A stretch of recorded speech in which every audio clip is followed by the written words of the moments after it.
কেউ পুরো শরীরে মোবাইল ফোন ও রাউটার বেঁধে, কেউ বা ছেলে হয়েও মেয়ে সেজে এবং কেউ নেচে গিয়ে নানা ভঙ্গিতে ভিডিও বানাচ্ছেন একটি পার্কে। টিকটকারদের এমন সরব উপস্থিতিতেই পার্কটির পরিচিতি পেয়েছে টিকটক পার্ক নামে।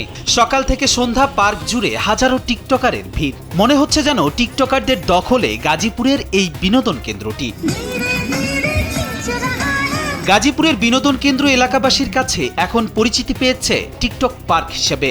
শত শত টিকটকারের ভিড়ে হারিয়ে গেছে পরিবারের সাথে কাটানো সেই নিরিবিলি মুহূর্তগুলো। আমি আসছিলাম ফ্যামিলি নিয়ে, আসলে পার্কে মানুষরা একটু রিল্যাক্সে ঘুরতে, কিন্তু এখানে টিকটকারদের যে অঙ্গভঙ্গি তাতে আসলে এখানে পরিবেশ বেশি ভালো না। সকাল হতেই বদলে যায় পার্কের দৃশ্যপট। প্রতিটি কোণায় চলে ভিডিও শুটিং। কেউ গানের তালে কোমর দোলাচ্ছেন, কেউ বা সিনেমার সংলাপে মেলাচ্ছেন ঠোঁট। বিচিত্র সব পোশাক আর অদ্ভুত রঙের ঢঙ্গে মেতে আছেন নানা বয়সী মানুষ। শুধু তরুণ তরুণীরাই নয়, বিভিন্ন বয়সী মানুষ থেকে শুরু করে বাদ যাচ্ছেন না তৃতীয় লিঙ্গের মানুষরাও। সবারই লক্ষ্য একটাই, ভিডিওতে ভিউ আর লাইক বাড়ানো। আসি টিকটকের জন্য, আইসাবা করিও টিকটক, আর কি করবো, আর তো কিছু নাই করার মতো। গাজীপুর সহ আশেপাশের জেলাগুলো থেকেও টিকটকাররা দল বেঁধে এখানে আসছেন। তাদের ভাষায় এটি তাদের শুটিং স্পট বা মিলন মেলা। সামাজিক যোগাযোগ মাধ্যমে জনপ্রিয়তা পাওয়ার নেশায় তারা অন্য সাধারণ মানুষের বিনোদন হরণ কিংবা বিরক্তির বিষয়টি তোয়াক্কাই করছেন না।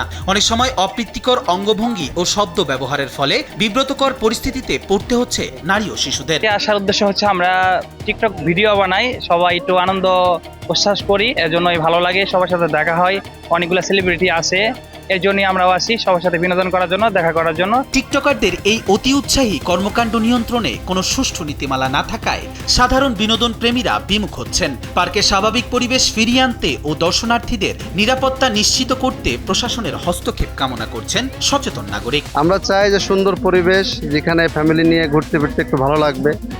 আজকে শুক্রবারের টাইম, যে ফ্যামিলি নিয়ে ঘুরবো, রিল্যাক্সে বেড়াবো। এখানে আসলে অঙ্গভঙ্গি বিভিন্ন রকমের, বিভিন্ন ধরনের লোক, আসলে এই পরিবেশটা আসলে আমরা চাই না। স্থানীয়দের মতে উন্মুক্ত বিনোদন কেন্দ্রে সবার আসার অধিকার থাকলেও সুস্থ পরিবেশ বজায় রাখা জরুরি। বিনোদনের নামে এই উন্মাদনা বন্ধে ও পার্কের স্বাভাবিক পরিবেশ ফিরিয়ে আনতে প্রশাসনের ভূমিকা কেমন হবে তারই অপেক্ষায় সচেতন নাগরিক ও দর্শনার্থীরা। কবির চৌধুরী, জয়, কালবেলা।